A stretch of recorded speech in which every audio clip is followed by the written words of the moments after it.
Hello and welcome to this presentation. We're looking at the whole brain model and its two main parts, the tightrope in the field and the four perspectives. So let's focus on the tightrope in the field first. The tightrope in the field is an analogy. It's based on the autonomic nervous system of our bodies and our neural systems and its two subdivisions, the parasympathetic and the sympathetic. These are objective, measurable differences that happen in our bodies when we are afraid or in a life-threatening situation. You can read about and you'd study about the autonomic nervous system more in a biology class or a neurology class than you would in a social science class or some other class. In the social sciences, we use analogies of fight or flight or the tightrope and rest and digest or the field. I like the tightrope and field analogy because it shows the premise of the tightrope giving us narrow focus and the field having a wide focus. This analogy, the tightrope in the field, is important because you are a different version of yourself when you are afraid or in a life-threatening situation. The tightrope in the field, understanding this narrow versus wide focus, provides insights into other things as well, like the scarcity mindset and the abundance or growth mindset. Scarcity mindset, you're in a conflict-oriented, binary, all or nothing, for us or against us, take no prisoners, life or death thinking, versus in an abundance mindset, instead of being conflict-oriented, it's cooperation-oriented, it's collaboration-oriented. It can be competition, but respectful competition. Another way that the tightrope field can be insightful is to realize that our brains are trying to help us first to survive and then to thrive. Now, when it comes to helping us thrive, that's where we actually have four perspectives that our brain has given us. Four different perspectives that it has evolved over time. Perspectives allow us to understand people, problems, complex situations from different viewpoints. So let's look at these four perspectives. And just before we even get there, the idea of perspectives is that you're not changing the outside world, you're changing the way you see what's going on around you. Right? The image of the man is not changing, but you can see him in two different ways by changing the way you're seeing him, changing your perspective. The girl is the same in both pictures, but your understanding of the girl changes when your perspective changes. Changing your perspective does not change the world around you. It doesn't change your circumstances. In data analytics, changing your perspective does not change the data. However, viewing complex situations from multiple perspectives does allow you to have a better understanding of the data, of the world around you, and therefore even of yourself, and that'll help you make better decisions. So, the whole brain model, the four perspectives are survival, social, science, and spirit.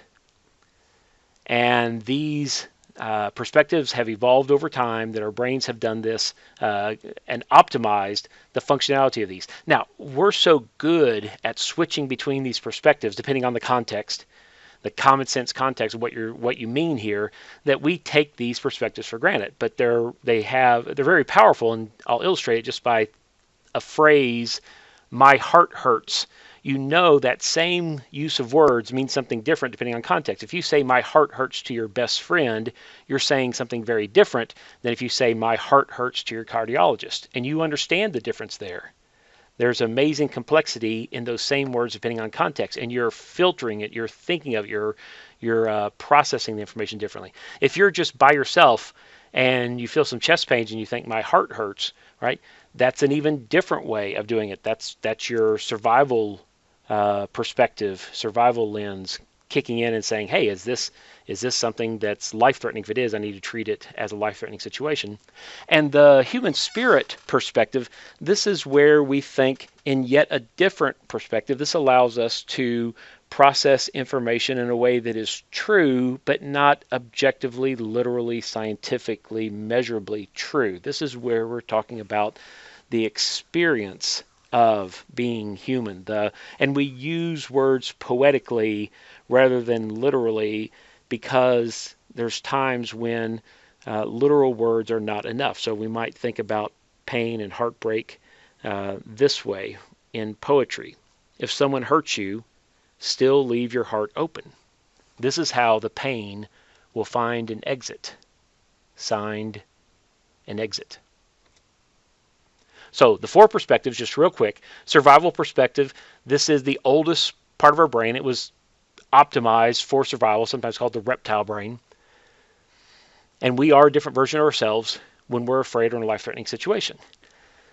When you're in a crisis, you become narrow-minded, and that is a good thing, right? If somehow you found yourself literally forced to walk a tightrope 10 stories up with no net, where if you place your foot exactly in the right place, you're okay, but if you put your foot, a few inches to the left or a few inches to the right, you die. If you were in that life-threatening situation, your body would do its best to help you survive. Your brain would do its best to help you survive.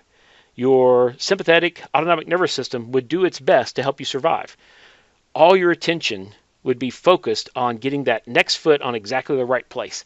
And whatever you were thinking about, whatever you were distracted by, whatever was important 5 minutes before you found yourself on a tightrope wouldn't matter anymore.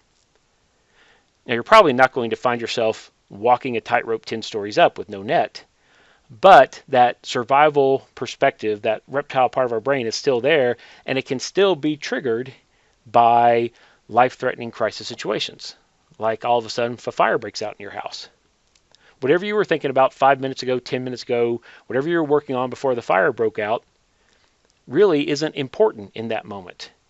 And your brain and your body is going to try to help you survive by narrowing your focus on what matters in this crisis and getting yourself and your family and any friends that are in the house with you, getting them out safely. The next oldest part of our brains is the limbic system, and that plays a key role in our behavior as social animals. We are complex social creatures. We all want to be seen and heard. We all want to love and be loved. We all want a home for our identity. Maslow's hierarchy of human needs is one of the most widely used and respected ideas when it comes to understanding human complexity.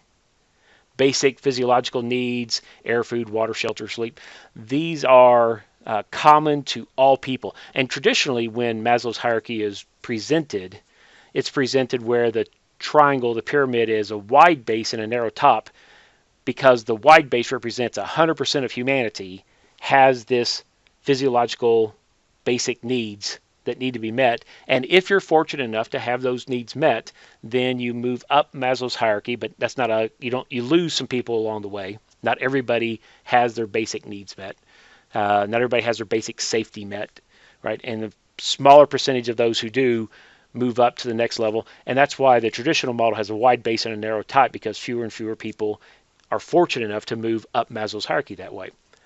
I've overlaid the tightrope in the field onto Maslow's hierarchy because it helps us with this insight that when you have basic physiological needs that are not being met, your focus narrows, and that's what matters to you. And as you're fortunate enough to move up Maslow, your perspective widens and you're able to see things in broader, more complex terms. The newest part of our brains is the neocortex. And the neocortex is optimized to help us achieve a natural balance between objective and subjective thinking, between science and human spirit. The science perspective, this is how we distinguish between rational fears and irrational fears. The science perspective, this is how we add days to our lives, how we literally live longer. And a scientific perspective, Richard Feynman, the great scientist, made this statement. The first principle is that you must not fool yourself, and you are the easiest person to fool. So using and developing your objective scientific perspective is about healthy critical thinking. And I don't mean critical thinking of sitting on your front porch and criticizing people flipping through your Twitter feed and criticizing people, flipping through channels and criticizing people. That's not the critical thinking that Feynman's talking about, that science is talking about. Critical thinking from a science perspective, an objective perspective, is being critical of your own thinking so that you avoid fooling yourself, so that you avoid believing something that you shouldn't believe, or believing something stronger than you should believe it, stronger than the evidence supports. Gravity does not change based on your morals, your beliefs, or your faith. We know about what we know about gravity, and what you can know about gravity, and anybody can know about gravity, is the same in the sense that it's objective and the same for all of us. And our personal perspectives, personal experiences don't change that. Now, we also have in our neocortex, newest part of our brain, that ability to be impersonal is balanced by the ability to really focus on the things of consciousness and personal experience, right? Which is kind of mysterious and harder to understand, because each person's inner story is unique to them, and I really can't look into your mind and know your story and your experience. All I know is my story, my experience. And even when I try to tell you my story, my experience, words often fail. That's why we sometimes use poetry, why we sometimes intentionally speak in non-literal language. If a friend of yours, and this is how we add life to our days, this is how we make our days worth living. If a friend of yours were to get engaged and somebody you hadn't seen in a while and you hadn't met their fiance, you might say, oh, that's wonderful. Tell me about your fiance, right? Tell me about him. Tell me about her.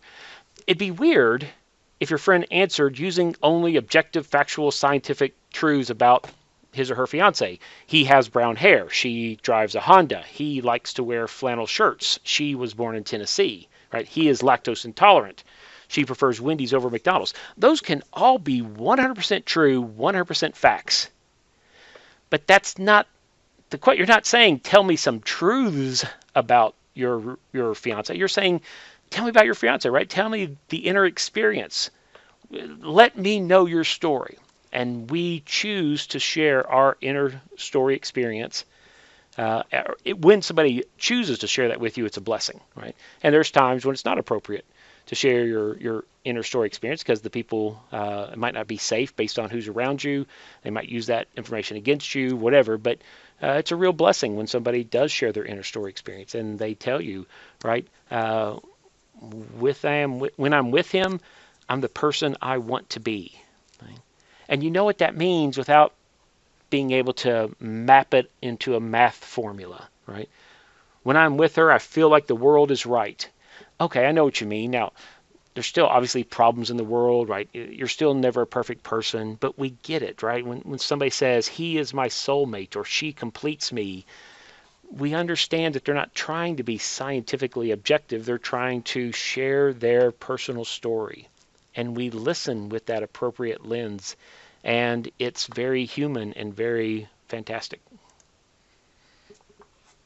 So our brains have given us these 4 perspectives.